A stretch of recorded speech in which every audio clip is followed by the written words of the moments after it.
Hello, my name is Free Happy Dolphin and I'm bringing you the second part in our series on Cataclismo tips.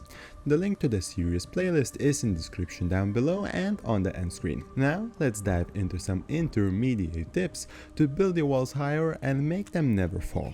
The first tip, and number 8 in the series, is to play in stop and skip manner. You may unpause to gather resources or finish buildings, but apart from that, just pause, build walls and rush to the next wave. Music still plays while paused, and what else you need while playing LEGO apart not being unexpectedly rushed by horrors. Be aware though that currently using skip button does not give you resources that would have been gathered during skip time.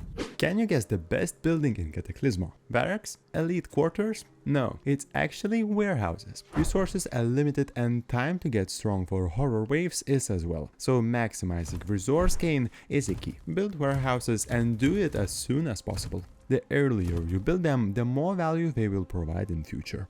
The 10th tip in the series, it's already clear that you need to create shortest path to the citadel most of the time, but how to do that? Someone might be tempted to count those small lines and compare, but there's one other method to make your life easier. Just tilt your camera to directly face the ground. This way, distances will be easier to compare. Now, if you have been playing LEGO in your childhood like me, you know that it's not a good idea to leave one piece lying somewhere on the floor, as your parents will be a bit unhappy, mildly said, if they step on it. We can use this in Cataclismo in two ways. One is to simply pick up your unused material from the map. It certainly has more useful job. And second, deliberately do exactly opposite. Leave some blocks of unneeded material in your unit's shooting range. This way you can split or delay horrors coming to your castle while you land extra shots. If you have been enjoying the tips so far, please let me know by liking this video, or even better,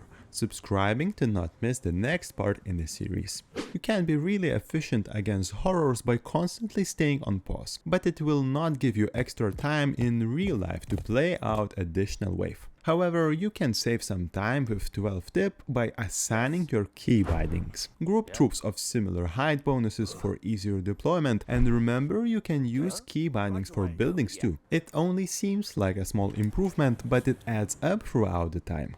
You may not want to notice, but choice of resource gathering buildings placement is a lie. There's only one correct placement, the one that maximizes resources. For quarries and sawmills, you may want to spend an extra minute figuring out the map, but it's just a shame to place an oxygen pump lower than max usage, just because you saved a few wooden parts.